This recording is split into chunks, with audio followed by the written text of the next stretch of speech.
Hey, welcome back to Better Humanhood. For the first time in a long time, we are going unscripted. Hope you're doing awesome in this moment. Now, let's do the show. Hey.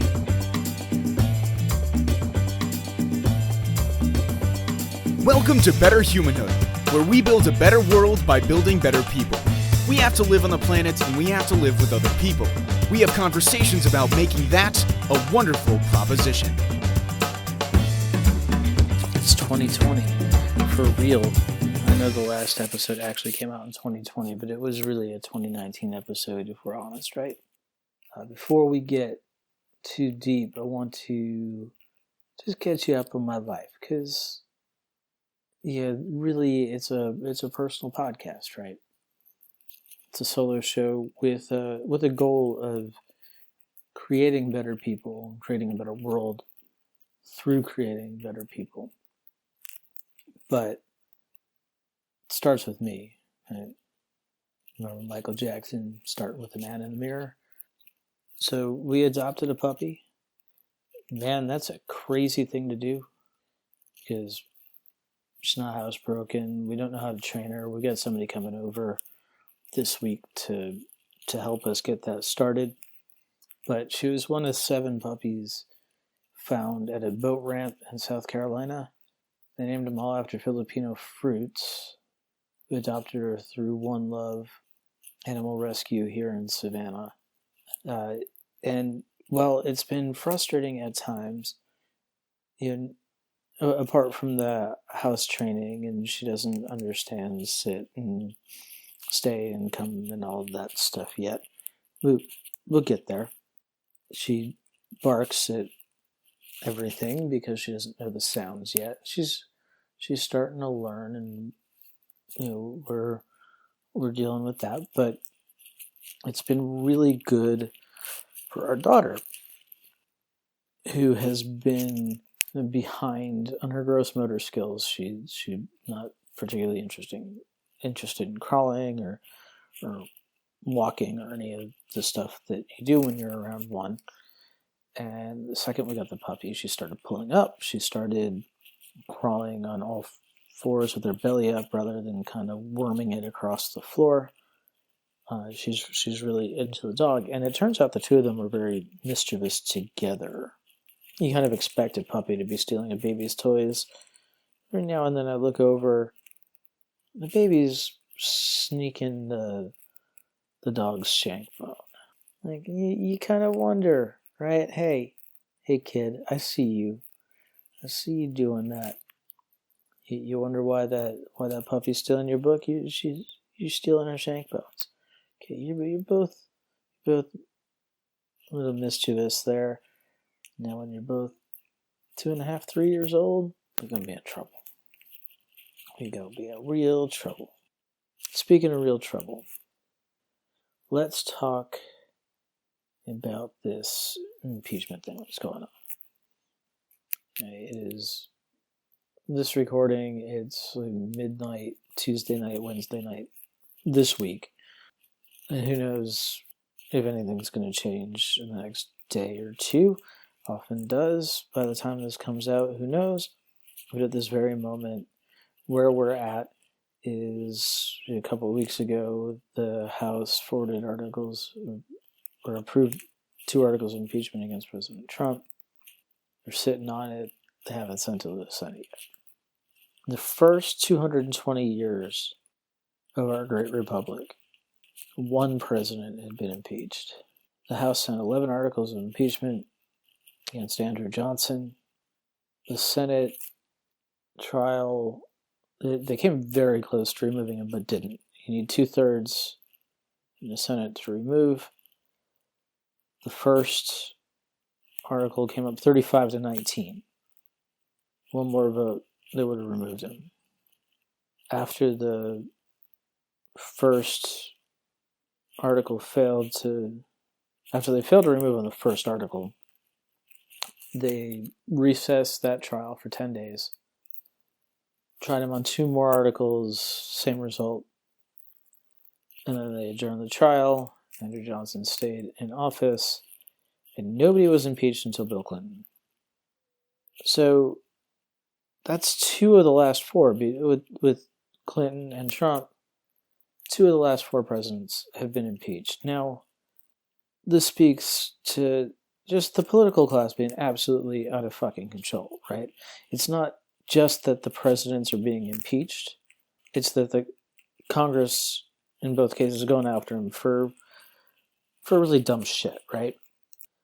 Clinton, the House Judiciary Committee brought 4 articles of impeachment against Clinton. Only 2 of them made it through the House. One was perjury and attempting to influence witnesses. That was, I did not have sexual relations with that woman. Remember that. Second was obstructing justice. Senate failed to remove. They're doing the same shit to Trump. Abuse of power, obstruction of Congress. Assuming this goods to trial in the Senate, they're not going to remove. Yeah, in the House, it went almost along party lines, right? There were 2 or 3, actually 3 or 4 Democrats voting no on the articles of impeachment, Tulsi Gabbard voting present on both. No Republicans voting for. Justin Amash, who's a former Republican, now an independent, voting for. If it gets to trial in the Senate, you'll see maybe Doug Jones won't, Democrat won't vote to remove. You'll see Lisa Murkowski, maybe 2 or 3 other Republicans who are in tight races or whatever, they might vote to remove, but it's going to be far from the 67 votes you need to remove the president. Now, why do it? It's for the show. And if you look at the similarities between the Trump impeachment and the Clinton impeachment, it's the same shit, different generation, right? 20 years later, different party. They're just playing gotcha. It's stupid. It's distracting. We're not doing the real work. Being a government, helping out the country.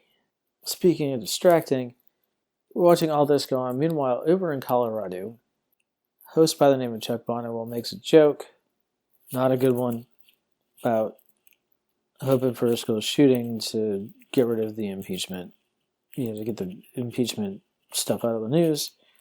He knew the second it came out of his mouth it was the wrong thing to say. His co-host, who was also his wife, knew it was the wrong thing to say. She tried to undo it. He didn't say that.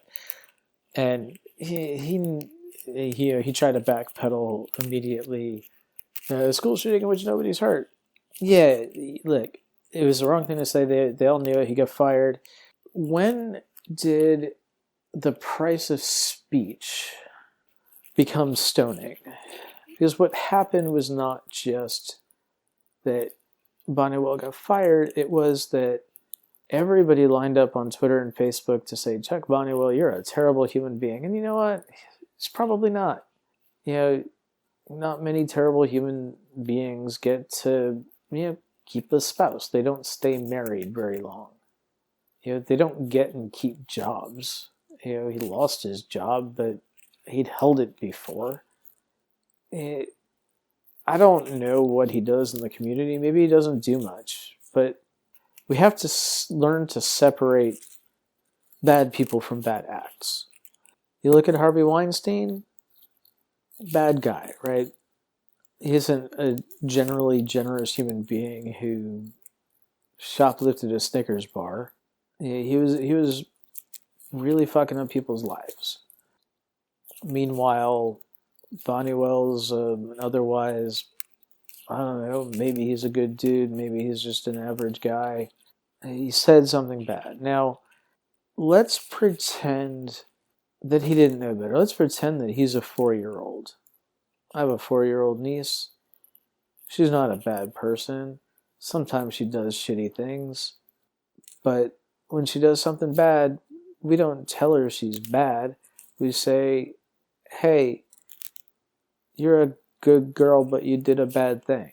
That's the difference. Like, you're not a terrible human being because of something you said, especially if it was a joke that didn't land. Let's learn to lighten the fuck up a little bit. Yeah, there are consequences to speech. Yeah, he should have gotten fired from a radio gig. But to have everybody line up and tell him he's horrible? Nah, that's stupid. Stupid, stupid, stupid. Let's be better to each other. Let's help each other get better. Nobody gets better when you sit here and yell at them. It doesn't happen. Let's lift each other up. Speaking of lifting each other up, I want to tell you about this cool little podcast I found. It's called Noetic, by a gentleman named Jared Angaza. I binged a few episodes the other night. He's a philanthropist, he's a lifelong activist. I found him through the most roundabout way. I was searching for a particular quote from the Hagakure and came across an old blog he did. He quit writing it a decade ago, and I was like, oh, this is some pretty cool stuff. Let's see what he's up to now. And it took a little while to find him, but turns out he moved around a bunch, lived in Africa for a while, and he really comes at life with an idea of love and lifting people up. Again, that podcast is Noetic. It's linked in the show notes to this episode, which you can find at betterhumanhood.com/EP50. That's EP as in episode 50.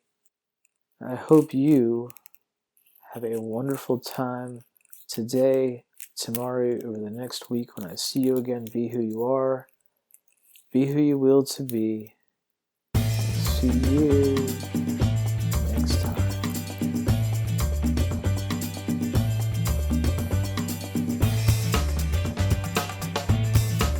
Thank you for listening. Get show notes and more at betterhumanhood.com. Leave us a rating and review wherever you listen to podcasts. And have yourself a wonderful day.